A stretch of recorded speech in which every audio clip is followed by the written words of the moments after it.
This historical presentation by Stuart native Bill Waxler makes use of 4 columns by Ernest F. Lyons, who we know as Ernie.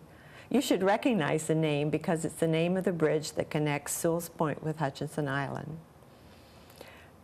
The bridge is called the Ernest F. Lyons Bridge. Ernie Lyons first came to Stuart as a youngster in 1913. His father, Harry, who suffered from acute bronchitis, was told South Florida would offer relief from the condition. Harry, an outdoorsman, wanted to recuperate in a small fishing village, so following the recommendation of friends, brought his family to spend time in Stuart. The family returned again and again, and finally, in 1931, moved to Stuart permanently. Ernie joined Stuart School's 4th grade class when his family visited in 1914.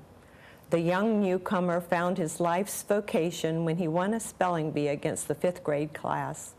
The prize was a chance to be the school correspondent for the local newspaper, the Stuart Times. Ernie soon received his first byline, and he knew immediately newspapering was in his blood. When the family came back to live in Stuart in 1931, Ernie approached the Stuart Daily News publisher, Edwin Menninger, about a job on the newspaper. He was told that hiring 1 more employee would break the paper. But Ernie persisted, and finally Menninger gave in and hired him as a reporter. Like all newspaper men of the period, Ernie wasn't just a reporter. He got involved in every aspect of publishing the newspaper. In 1945, Ernie was named editor of the Stuart News, and at his retirement in 1975, Ernie held the title of editor and president. Ernie's other love was nature and the outdoors. He founded the Florida Outdoor Writers Association and published 2 books, My Florida and The Last Cracker Barrel. In 1965, he won the prestigious nationwide Edward J. Meeman Award for conservation writing. Throughout his life, before it was popular, Ernie was an ardent environmental activist. His commitment to conservation and the environment grew out of his wonder of the rivers, wetlands, uplands, birds, animals, plants, and flowers that were part of his life in his beloved Martin County. Ernie died in 1990 at the age of 85. The final line of the citation that accompanied Ernie's 1994 induction into the Florida Press Association Hall of Fame reads, "His writings, some composed 40 or more years ago, still are quoted by conservationists because they ring with enduring concepts and timeless values." And now, MCTV proudly presents the words of Ernie Lyons as performed by Bill Waxler. People are history, it is said. I must add this. When people are inarticulate, it makes dull history. My abiding impression, having wrapped up this somewhat unusual special edition, is that I never met the fellow I was looking for all along.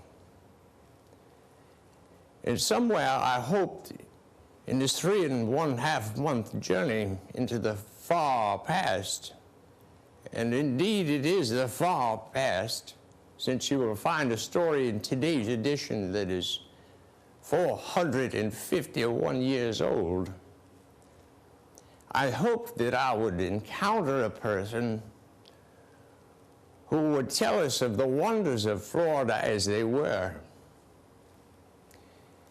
He or she would talk of the beauty of the coral reefs where you look down through crystal water at the purple sea plumes, and the waving grottos where angelfish parade in schools, and spotted grouper lurk. There would be somewhere upon the way a human being who was impressed by the majesty of the old cypress with their heads of moss upon the upper rivers. Someone who would describe the beauty of the spidery mangrove trees crouching down upon their stilt-like roots, and the strangling figs that swallow alive the palm trees of our hammocks. Now, if I did not know that it could not be possible, I might be guilty of suspecting that the exigencies of making a living then and now close most eyes to the beauty all around them.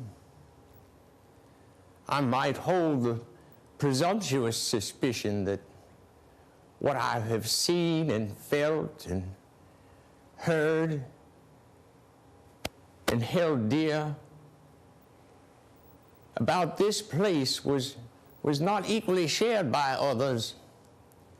Things like the sawgrass under the wind, rippling like the fur of a sleeping creature, or crimson flowered air plants winking redly from a live oak on a jungle river, wild orchids and wild asters, and the flight of egrets galloping like horses before a cypress head. But I do not,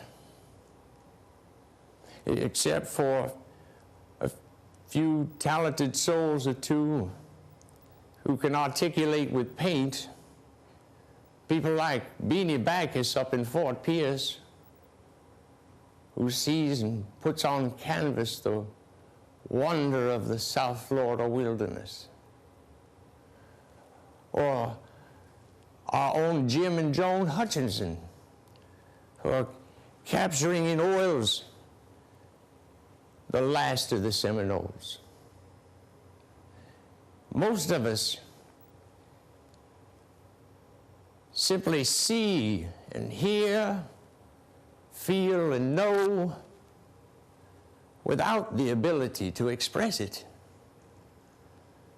We and those who went before us are so constructed that we can see and feel the wonder of the rising sun and other marvels, but we consider it indelicate to mention them publicly.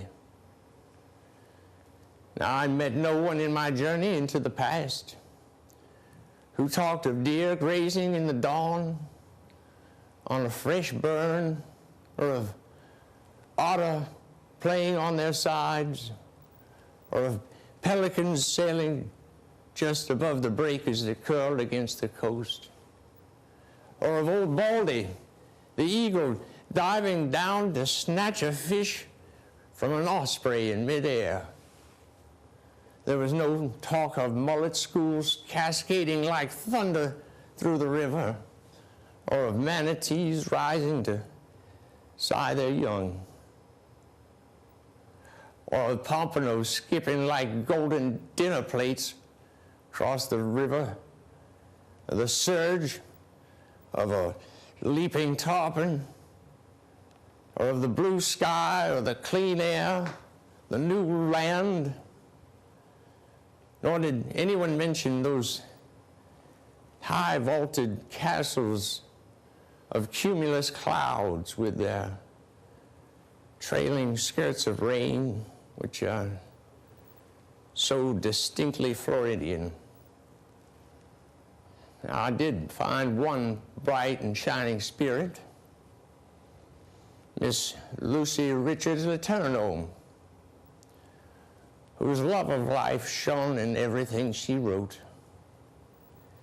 She was Ned Letourneau's mother up at Eden on the Indian River, and grandmother of Howard Letourneau, a distinguished reporter on this newspaper for many years.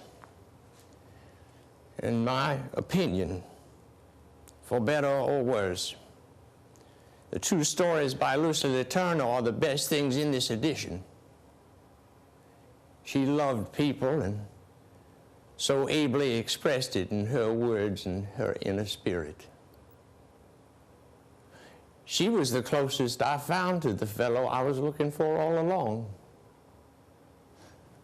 But in all honesty, I sorely missed that voice which would have told us how strange, new, and wonderful South Florida was and is. There were plenty of people who told of how grand it was to get the mail, or to build a house, or visit the first store, who considered important whom begot whom and whom they begot. But no one gave the real reason why we're here. I'm probably inarticulate myself, but I'll give it a try. We live here because we've discovered, each and every one of us, that this is the most wonderful part of the United States of America. We cannot understand, knowing what we know, why all the rest of the United States isn't here too. And thank goodness they haven't found out yet. You know, home is where the heart is. Even when you're a mile or so in the sky. And I saw a picture of home the other day that I will never forget. How beautiful our town is from on high. The airliner seemed to pause above the winding jungle rivers of the headwaters of the South Fork for me to drink in the beauty of the most beautiful part of the East Coast. Now, the Chamber of Commerce is not kidding you. The real estate men are not putting out any blarney. There's nothing else like it. Now, the afternoon was crystal clear. Every detail of our marvelous panorama stood out in an unbelievable aerial photograph in color. There was the broad blue South Fork Bay stretching down past Palm City, and the North Fork Bay coming down from St. Lucia Country Club, meeting at Stewart, and then sweeping past our town to Port Sewell and the sea, the Indian River, Ryle, Jensen Beach, and Sewell's Point, the bridges in Hutchinson Island, the St. Lucie Inlet, and the blue Atlantic, made a picture that tugged at my heartstrings. I could make out the courthouse and Stewart News Building, my own home. And I felt a deep personal attachment for this town and its people. That's my own hometown. Kept running through my mind where my friends live, where my wife is, and my kinfolks, my dog, and where I make a living. My feelings were even deeper than that. For I've been in Stewart a long, long time. And there were flashbacks of thought that could occur to no one but myself. Personal memories of happiness connected with the geography.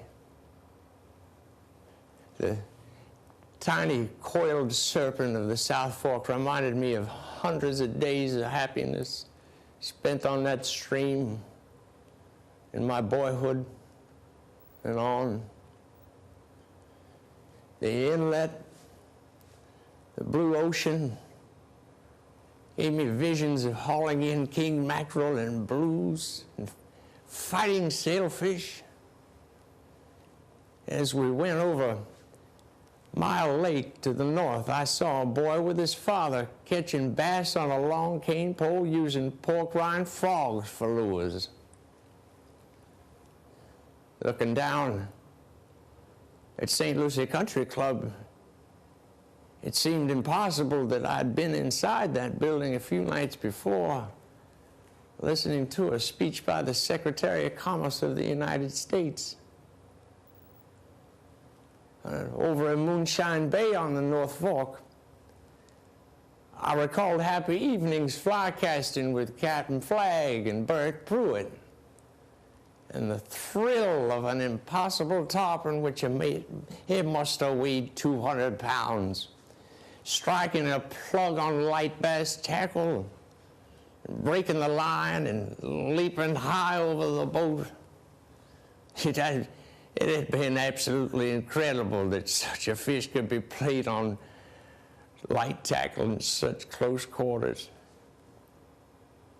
We all had laughed at the amazing encounter. All the long way up to Pittsburgh, Pennsylvania, and all the long way back, I saw nothing so beautiful as my own home. And I'm an avid watcher out the window. My theory is that as long as you paid your fare, you better get your money's worth. So I miss nothing. The farms and the thin lines of highways and clusters of towns, hills, mountains, and cloud masses. Believe it or not, I even kept looking out the window when we were 7 miles high and the holes in the clouds below were as blue as the sky above. Now, the town of Pittsburgh is striking in the modern architecture and the towering aluminum and glass buildings and shopping malls. But it isn't my home. Those rivers with ore barges aren't my rivers, nor are the trees without leaves and the stark hills dusted with powdery snow belong in any way to me. When I got back to the greenery, the warmth and the beauty of Stuart, I bored everyone by saying, if you own anything here, don't sell it, you buy more. Now, I know why so many airline pilots who have seen what I saw picked this part of Florida for a home, why retired officers of the Navy and Army have chosen this area for a home after being all over the world. We're lucky, lucky people to have a home like this.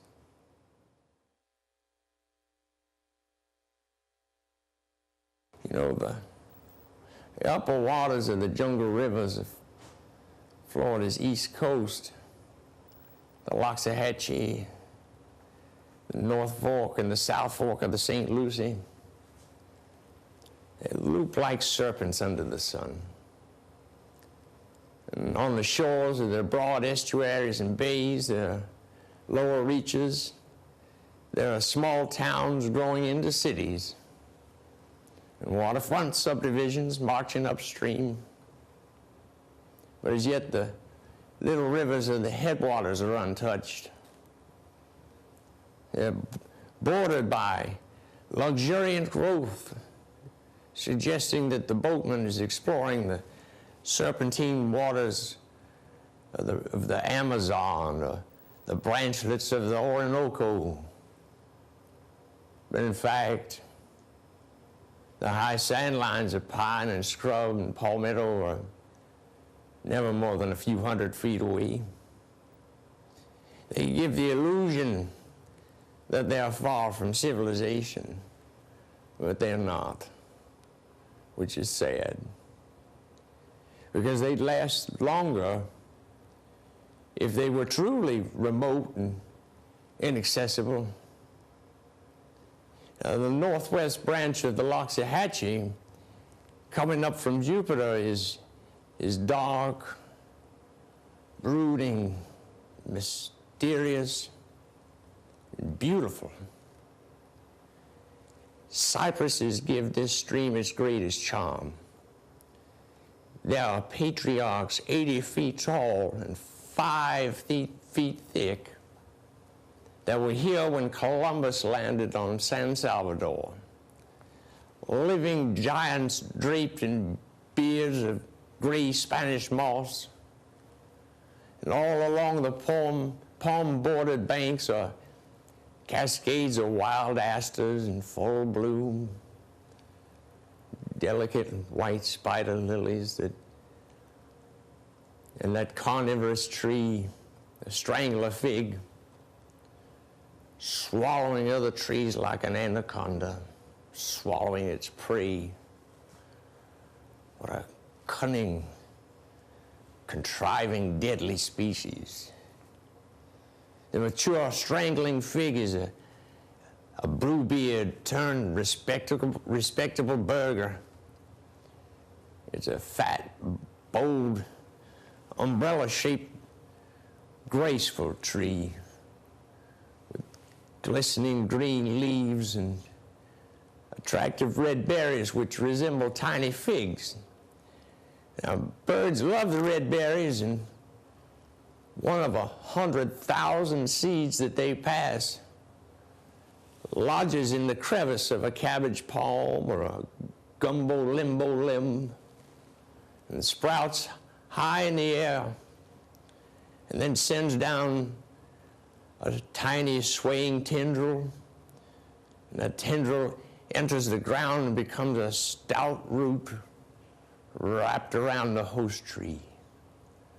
And then more tendrils drop, and more roots encase the host. And they merge with one another, encasing the victim and squeezing it to death. There's drama in the upper rivers.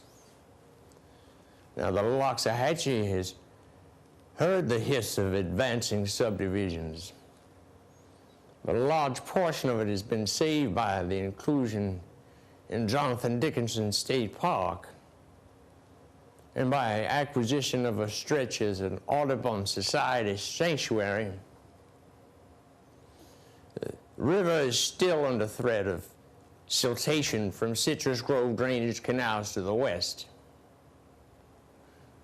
The South Fork and the North Fork of the St. Lucie upstream from Stewart are not so fortunate.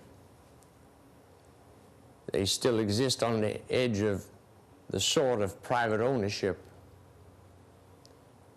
Now, the owners must pay taxes, and sooner or later they must either develop or sell to developers.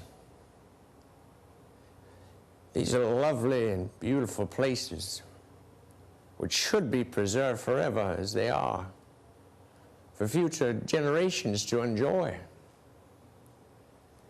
Their jungle scenery of cabbage palms and live oaks and water maples bordered by lush giant ferns, spider lilies, custard apples, enveloped by wild asters and moon vines, fox grapes. This growth is so dense it takes the stiffest breeze to ripple the water. Most of the time, the surface is mirror smooth, black as polished onyx, perfectly reflecting the beauty of the trees with their crimson spiked air plants and shoestring ferns, delicate wild orchids. They're the haunts of black bass and bluegill, gauze, mudfish, and the leather-shelled turtles. Top and roll in the dark waters, and the placid manatee seeks quiet to bear and nurse its young. They're precious places wrapped in a magic spell which cannot endure the encroachment of housing or development. The moment a house appears on one of these banks, the illusion of being far away and deep in a jungle will be broken. It took hundreds of thousands of years to create the perfect scenery of our jungle rivers. They're so vulnerable that one bulldozer and an efficient construction crew could destroy what's there in a few weeks. Now, what remained might still seem beautiful, with lawns and landscaping and people, but the unique wild beauty nature made would be forever gone. If this were truly an enlightened state, Florida would find a means to purchase the unspoiled upper rivers and put them in public trust to be enjoyed forever. They're among the few places left where you can still find the hairy alligator baking in the sun on the bank, not yet a victim of the hide hunter. Here you can still see egrets and ibises silhouetted against the sunset as they fly to their rookeries. The upper rivers are unique. There's nothing else like them in America. When they are gone, there will be no more. And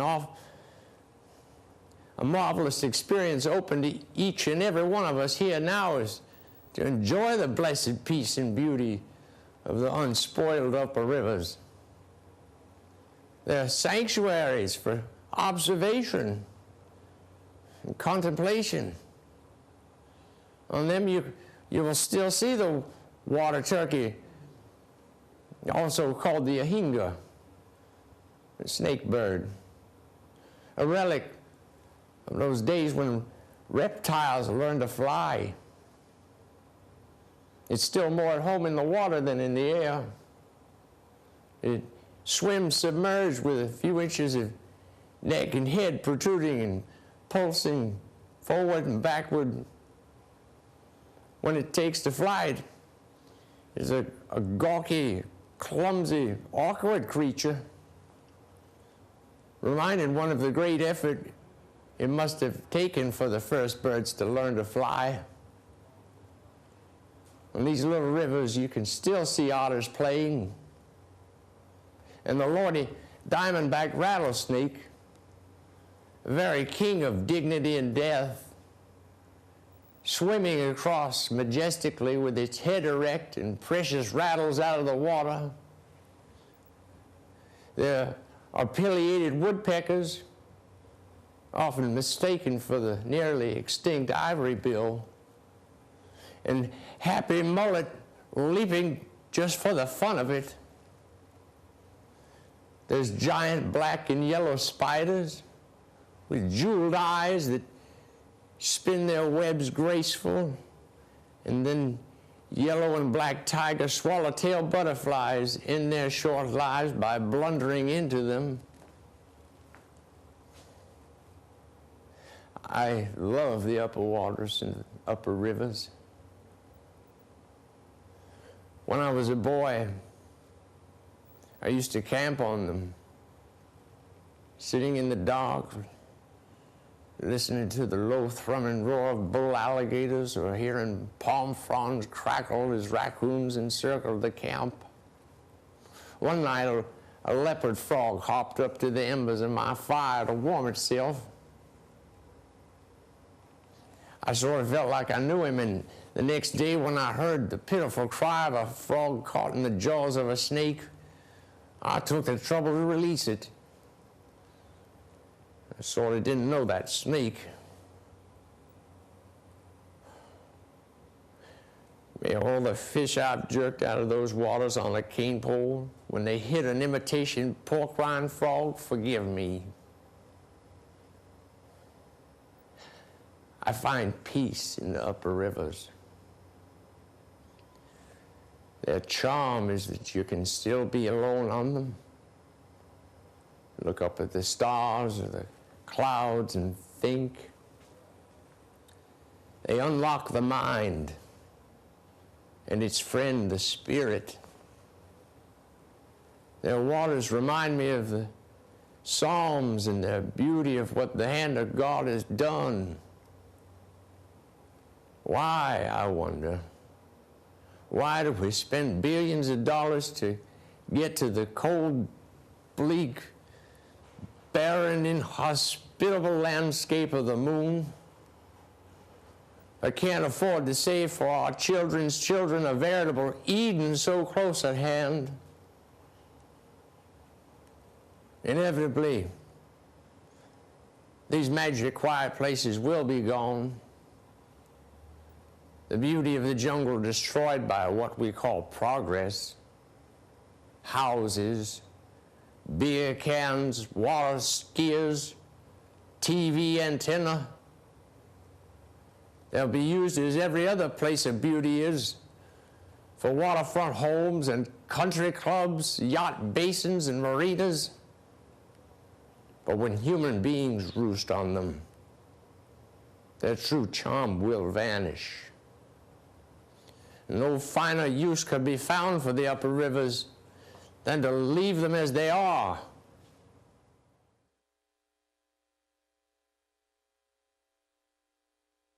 I get an indescribable lift from the habit of appreciating life.